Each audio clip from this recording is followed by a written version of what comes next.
तो एक बार दोबारा शुरू करते हैं। पिछली क्लासों में हमने मुख्य रूप से दो चीजें अपने चैनल पर है, एक तो काफी और भी वीडियो है लेकिन मुख्य रूप से दो चीजें, एक में हमीरदेव चौहान, एक में चित्तौड़ का गौरव।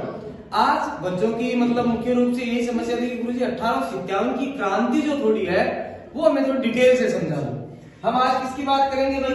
1857 की क्रांति, यानी आप मारवाड़ी का क्रांति आप बढ़ा आ जाए। अब देखो क्रांति का मायने आपने तीन चीज समझ में आ रही। कितनी चीज आएंगे भाई? तीन चीज। पहली आएगी ब्रिटिश ईस्ट इंडिया कंपनी। कौन सी company? British East India Company. ठीक है। अब ब्रिटिश ईस्ट इंडिया जो कंपनी है इसकी क्रांति के समय क्या स्थिति थी? एक नंबर बात होगी ब्रिटिश ईस्ट इंडिया कंपनी की स्थिति, यह हमें ध्यान में रखनी होगी। दूसरी कंडीशन जो अपने सामने आती है वो आती है क्रांति के कारण। क्या आते हैं भाई? कारण, कि क्रांति के कारण क्या थे। तीसरी कंडीशन अपने सामने आती है वो आती है परिणाम, कि 1857 की क्रांति के परिणाम क्या है। ये तीन चीज। उससे पहले देख लीजिए, मैंने आपको जो भारतीय क्रांति बताई थी तो मैंने आपको बताया था कि एक तो क्रांति की योजना, क्रांति की योजना बनाने का काम किसका था भाई? नाना साहेब का। क्रांति की योजना किसने बनाई थी? नाना साहेब ने बनाई थी। दूसरी कंडीशन कि क्रांति की शुरुआत कब होगी? क्रांति की क्या की जाएगी? शुरुआत। तो शुरुआत जो है वो कब की जाएगी? 31 मई 1857। तीसरी कंडीशन कि क्रांति की शुरुआत की तारीख तो ये थी लेकिन शुरुआत हो कब चुकी थी? शुरू कब हो चुकी? 10 मई 1857। ठीक है। तीसरी कंडीशन थी कि क्रांति का प्रतीक चिन्ह क्या था? क्रांति का प्रतीक चिन्ह तो कमल व चपाती, कमल व चपाती। देखिए अगर उसके बाद में आगे बात करें तो क्रांति के वाहक, क्रांति के वाहक, तो क्रांति के वाहक कौन थे भाई? अपने साधु और संत, ये कंडीशन। उसके बाद में देखिए अपने सामने आता है कि क्रांति के समय गवर्नर जनरल, गवर्नर जनरल, क्रांति के समय गवर्नर जनरल कौन थे भारत के? तो लॉर्ड कैनिंग। कौन थे भाई? Lord Canning. ठीक है। तो ये चीजें, ये चार पांच चीजें आपसे पूछा जा सकता है कि भाई 1857 की क्रांति की योजना कौन बनाई? तो आप कहते हैं नाना साहब बनाई। 1857 की क्रांति की शुरुआत करने की तारीख ये रखी 31 मई 1857। शुरुआत कब होगी? 10 मई 1857 को। प्रतीक चिन्ह तो कमल व चपाती। वह कौन थे? साधु और संत। गवर्नर जनरल कौन था? Lord Canning. और एक ये ध्यान में रखना किस वार को शुरू हुई थी, तो आप ध्यान में रखोगे रविवार को। किस वार को शुरू हुई थी? रविवार को शुरू हुई थी भारत में। ठीक है। ये तो थी महत्वपूर्ण चीजें। अब अपने सामने आती है कि उस समय ईस्ट इंडिया कंपनी की क्या कंडीशन थी, तो वो आप देखिए ईस्ट इंडिया कंपनी की क्या कंडीशन थी। अब देखो ईस्ट इंडिया कंपनी की अगर मैं बात करूं तो जो सबसे बड़ा पद यहाँ पर था वो था गवर्नर जनरल का। किसका पद था भाई? Governor general. और गवर्नर जनरल है वो थे उस समय लॉर्ड कैनिंग। कौन थे भाई? Lord Canning. अब हम बात किसकी कर रहे हैं? राजपूताने की कर रहे हैं, यानी राजस्थान की 1857 की क्रांति में क्या स्थिति थी। तो राजस्थान की स्थिति देखिए आप, राजस्थान उस समय आता था उत्तर पश्चिमी क्षेत्र में, उत्तर पश्चिम सीमा प्रांत में। देखिए उत्तर पश्चिम सीमा प्रांत में आता था। अब उत्तर पश्चिम सीमा प्रांत में आता था तो सीधी बात है कि इसका जो मुख्यालय था वो था आगरा में। कहां पर था? आगरा में। ये ध्यान में रखो। और आगरा में इसका जो प्रमुख था वो था कोलविल। क्या नाम था? कोलविल। जी आप ध्यान में रखोगे। ठीक है। उसके बाद में देखिए कि उत्तर पश्चिम के बाद में नीचे की कंडीशन जो आती थी वो आता था अजमेर मेरवाड़ा नगर प्रशासन। किसका कौन थे? Lord Canning. उसके बाद में उत्तर पश्चिम सीमा प्रांत में कौन था भाई? कोलविल। उसके बाद में अजमेर मेरवाड़ा नगर प्रशासन में कौन प्रमुख था? डिक्सन। तो ये आप देख लीजिए। उसके बाद में बात करते हैं आगे, आगे बढ़े। देखिए आगे अगर हम बात करें तो हमारे सामने आता है कि राजस्थान में उस समय जो छावनियां थी वो कितनी थी? राजस्थान में छावनियां 5 या 5।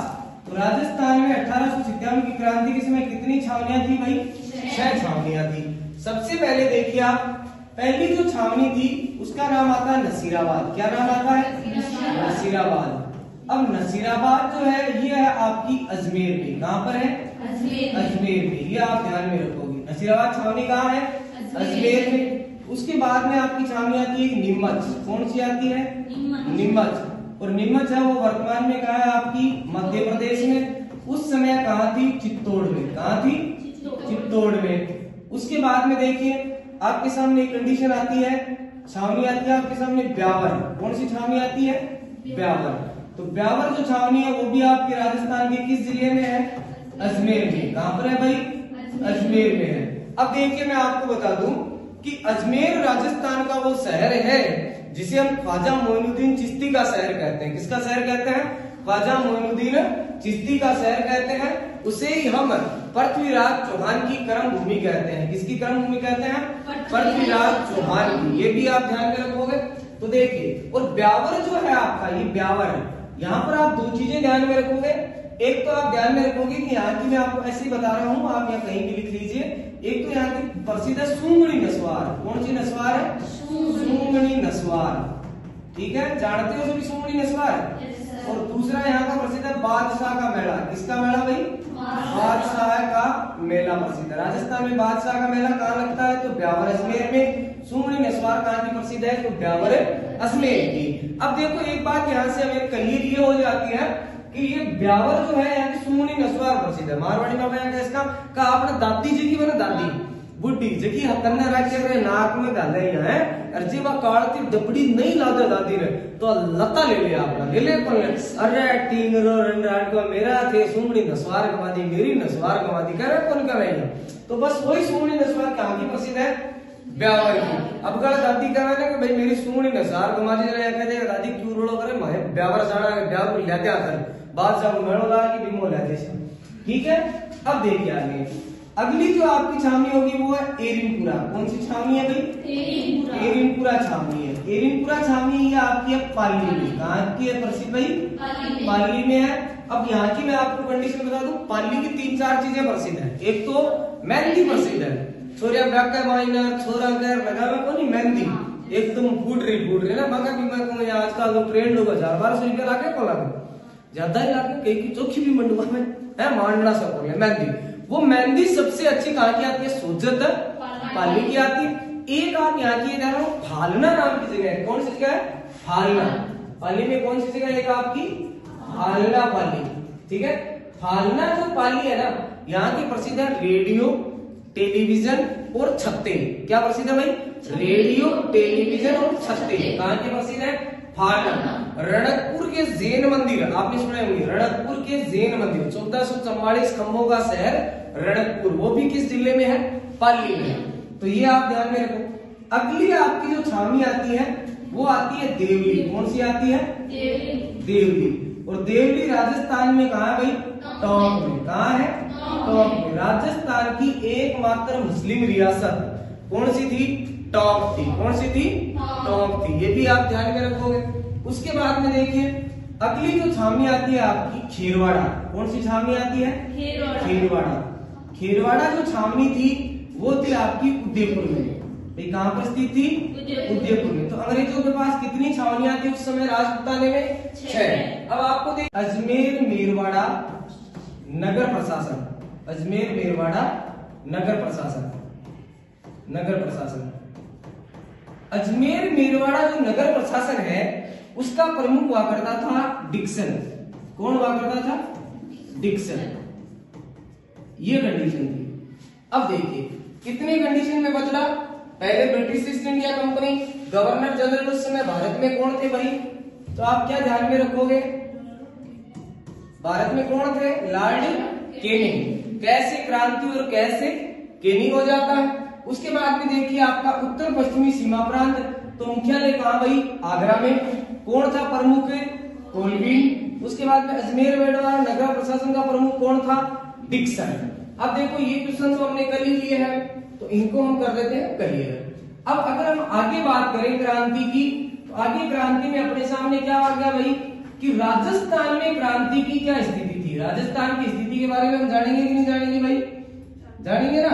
तो राजस्थान में क्रांति की क्या स्थिति थी, तो वो देखिए आप। सबसे पहले तो देखिए कि राजस्थान में क्या किया गया।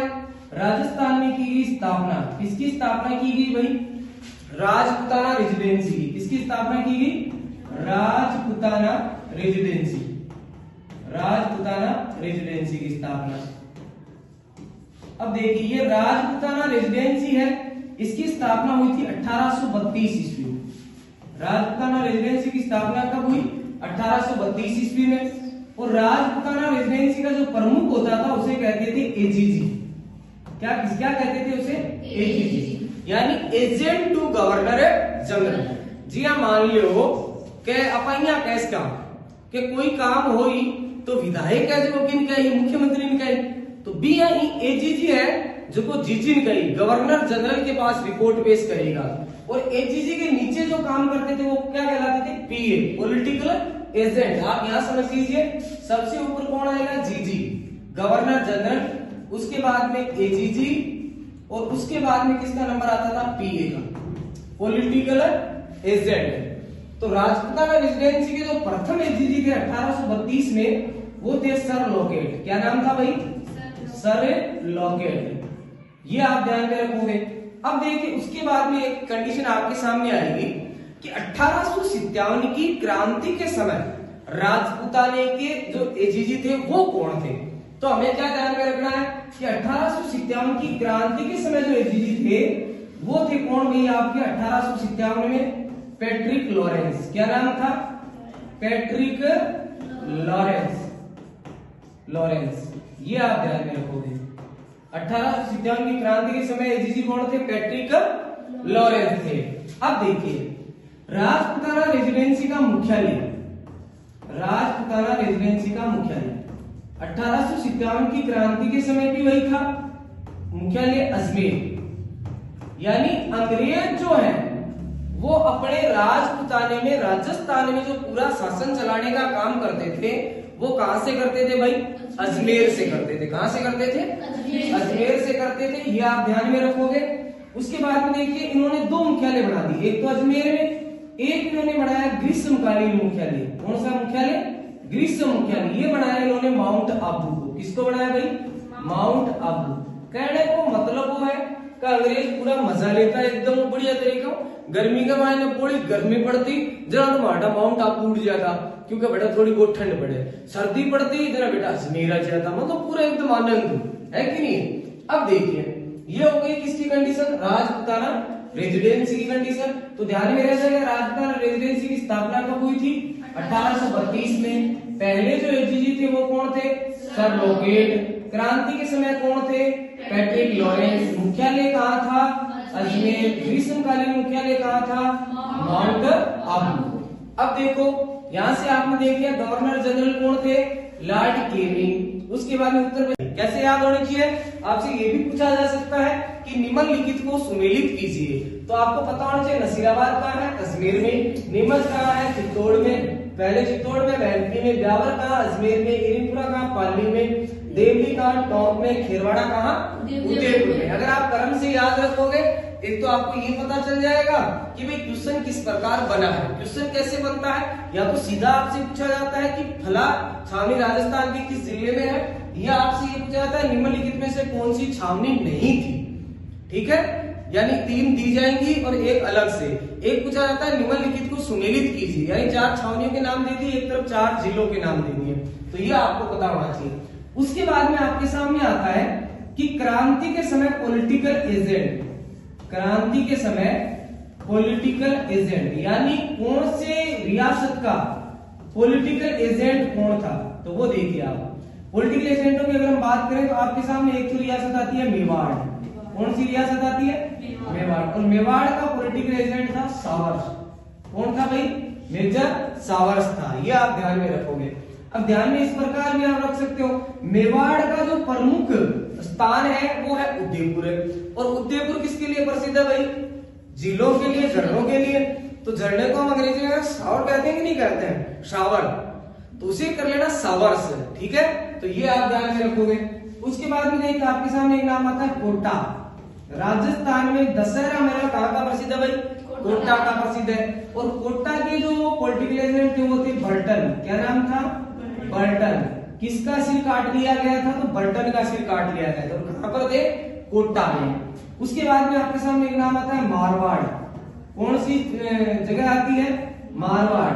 और मारवाड़ का जो पॉलिटिकल एजेंट था वो कौन था भाई? Make motion. क्या नाम था? मेक मोशन नाम था। ये आप ध्यान में रखोगे। उसके बाद में देखिए हम आगे बढ़ते हैं। आगे अगर हम बात करें तो हमारे सामने एक स्थान आता है आपका जयपुर। कौन सा स्थान आता है? जयपुर। और जयपुर रियासत का जो नाम था वो था आमेर। क्या नाम था भाई? आमेर। तो आमेर का उस समय जो पॉलिटिकल एजेंट था वो था इड्डन। कौन था भाई? इड्डन। याद रह जाएगा, इड्डन। अब देखिए यहां से उसके बाद में देखिए आपके सामने एक चीज आती है, वो आती है कौन सी? भरतपुर। कौन सा जिला आता है? भरतपुर। और भरतपुर है उसका था मोरिशन। क्या नाम था? मोरिशन। ये आप ध्यान में रखो। उसके बाद में एक रियासत आती है आपकी सिरोही। कौन सी रियासत आती है? सिरोही। और सिरोही का जो था वो था जेडी हॉल। क्या नाम था? JD hall. ये आप ध्यान में रखो, है ना।